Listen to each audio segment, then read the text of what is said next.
हाँ बच्चों देखिए आज आपको पढ़ना था ग्राफ, ठीक है। क्योंकि आप दो चर वाले रैखिक समीकरण पढ़ रहे थे और कल हमने आपको इसकी कंडीशंस बताई थी। तो पहले हम चेक करेंगे और उसके लिए हम तुलना करेंगे a1x plus b1 by plus c1 बराबर 0 से तुलना करेंगे, ठीक है।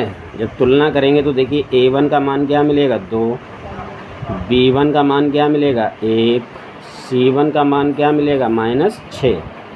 इसकी तुलना कर दो a2x प्लस b2y और प्लस c2 बराबर 0 से तुलना करने पर तो यहाँ से a2 का मान कितना मिलेगा 2, b2 का मान क्या मिलेगा -1 और c2 का मान क्या मिलेगा 2।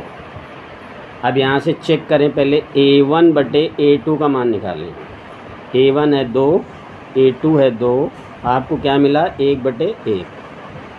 b1 बटे b2 का मान निकालें तो b1 बटे b2 में देखिए b1 क्या है 1, b2 क्या है -1, तो रिजल्ट क्या मिला -1/1। अब इससे देखिए कि a1 बटे a2 का मान एक 1/1 है, दूसरा मतलब b1 बटे b2 का मान -1/1 है। तो ये मान कभी भी आपस में बराबर नहीं हो सकते, इसलिए यहाँ से ये क्लियर हुआ कि a1 बटे a2 does not equal to b1 बटे b2।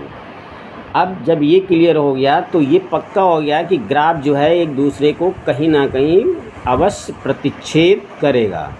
कहने का तात्पर्य हुआ कि इसका अद्वितीय हल होगा, ठीक है।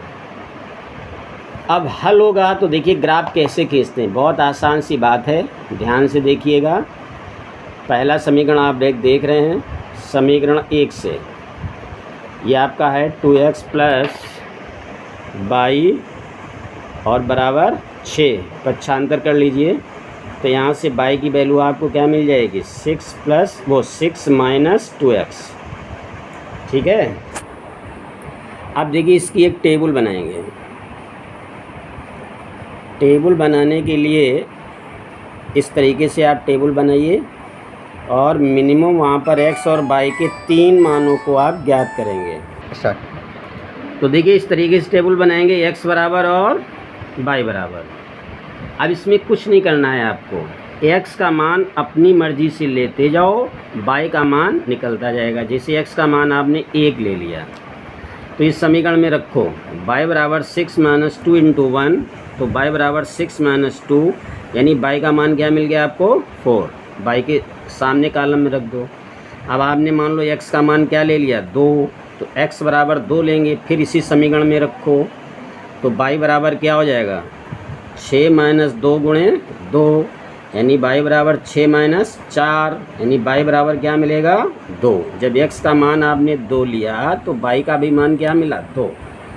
अब x का मान आप 3 ले लो, कुछ भी ले लो जो आपकी मर्ज़ी हो, यहाँ कोई रिस्ट्रिक्शन नहीं हो, इस प्रकार का होता है। फिर इसको यहाँ रखिए तो y बराबर 6 - 2 में गुणे 3, तो y बराबर 6 - 6, तो y बराबर क्या आ जाएगा 0। देखिए इस तरीके से टेबल तैयार करते हैं। ऐसे समीकरण 2 से देखिए, ये आपका है 2x माइनस y प्लस 2 बराबर 0 है, तो पक्षांतर कर दो -2 हो जाएगा। अब माइनस y को यहीं रहने दो, -2 और -2x हो जाएगा। अब माइनस से भाग दे दो पूरे समीकरण को तो y बराबर 2 + 2x हो जाएगा। अब फिर आप इसकी टेबल बनाएंगे।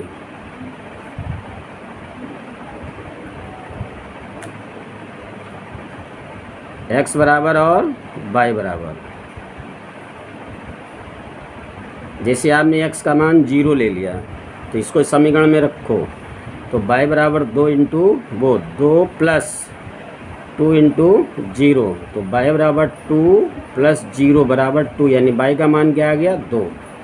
अब आप x का मान 1 ले लो तो y बराबर हो जाएगा 2 + 2 × 1, तो y बराबर 2 + 2 यानी y का मान क्या आ गया 4 आ गया, ठीक है ना।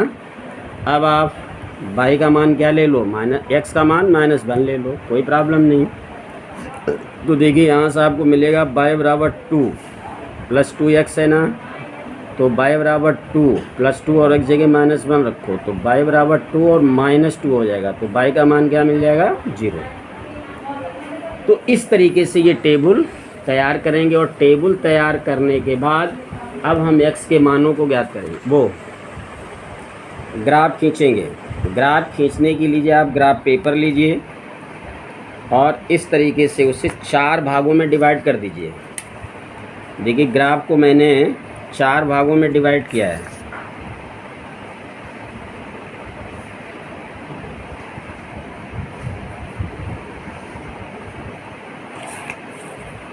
ठीक है।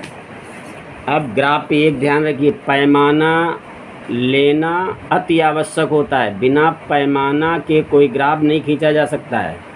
जैसे पैमाना हमने मान लिया 10 छोटे खाने बराबर 1 इकाई। इसका मतलब ये हुआ जब 10 छोटे खाने हम आगे बढ़ेंगे तो 1 गिनेंगे, 20 छोटे खाने आगे बढ़ेंगे तो 2 गिनेंगे और 30 खाने जब आगे बढ़ेंगे तो 3 गिनेंगे। अब देखिए आप पहली टेबल, x का मान कितना है 1। x का मान 1 है तो 1 के लिए हम 10 खाने जाएंगे, गए।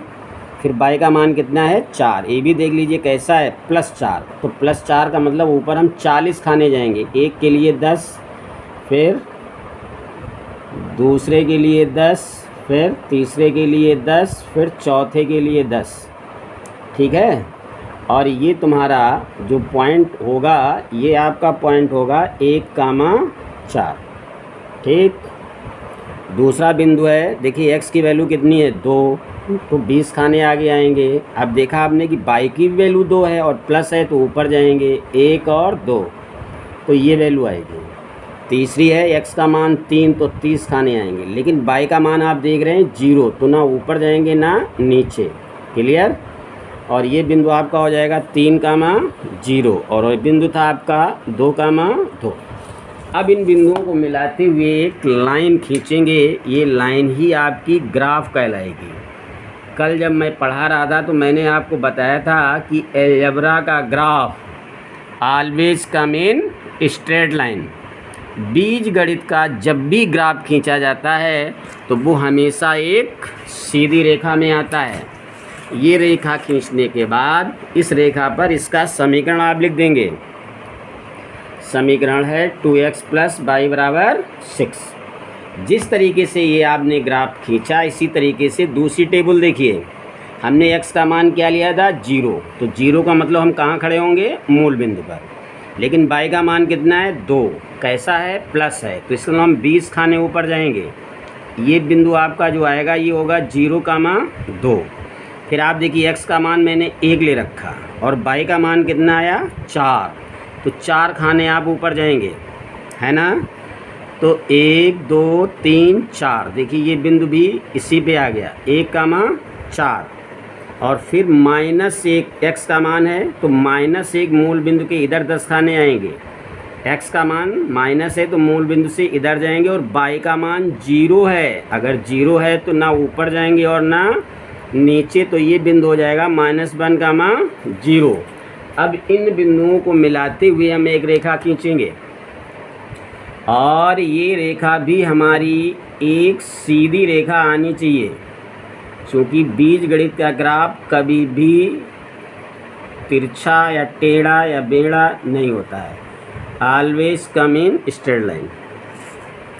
और इस लाइन पर इसका समीकरण आप लिख देंगे और ये समीकरण आपका है 2x - y और +2 = 0। अब देखिए यहाँ से हम हल कैसे निकालते हैं। ये रेखाएं जहाँ पर काटेंगी वहाँ से x अक्ष और y अक्ष पर हम लंब डालेंगे, है ना।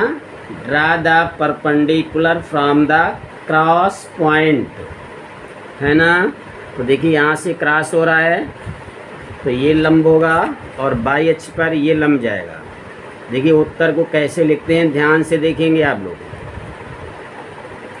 देखिए जो मैंने लंब डाला ये x अक्ष को आपको कहाँ काट रहा है 10 खाने पर काट रहा है और 10 को आपने क्या माना है 1 इकाई। तो 10 खाने पर अगर ये काट रहा है तो इसके अंदर x का मान कितना हो जाएगा 1। देखिए x का मान कितना हुआ 1। y अक्ष पर देखिए कितने खाने पे काट रहा है ना। ये काट रहा है आपका 10, 20, 30 और 40, और 40 खाने पर कितना होगा 4, क्योंकि 10 खाने पर 1 इकाई है तो 40 खाने पर 4 इकाई होगी। लेकिन ये भी देखना है तुम्हें कि ये बाई ऊपर की ओर जा रहा है, इसलिए बाई कैसा है, धन एक्सिज है। धन एक्सिज है तो बाई का मान होगा 4। ठीक है। अब अगर x मान लो, x अक्ष को ये इधर काटे तो माइनस हो जाएगा, y अक्ष को नीचे काटे तो उसका मान माइनस हो जाएगा। तो ये भी तुम्हें ध्यान रखना है। तो इस प्रकार से देखिए ग्राफ के द्वारा इनका हल निकाला जाता है, बहुत ही आसान होता है और ये परमानेंट बोर्ड एग्ज़ाम में आने वाला सवाल है, इसलिए इसकी स्टडी बहुत अच्छे से आजकल और परसों नहीं संडे तक आप करिए। कम से कम 20 ग्राफ अवश्य खींचें। ठीक है। उत्तर की जांच करना है तो कोई एक समीकरण लिख लो अपना, जैसे 2x + y बराबर 6 है, पहला समीकरण देखिए, है ना। अब यहाँ पर x y के मान रखो तो x देखिए कितना है 1, y कितना है 4 बराबर 6, 2 एकम 2 और +4 बराबर 6, 4 2 6 बराबर 6। तो क्या देखा आपने, आपने देखा कि LHS का मान RHS के मान के बराबर है। जब LHS RHS का मान बराबर है, इसके मतलब वो समीकरण संतुष्ट हो रहा है।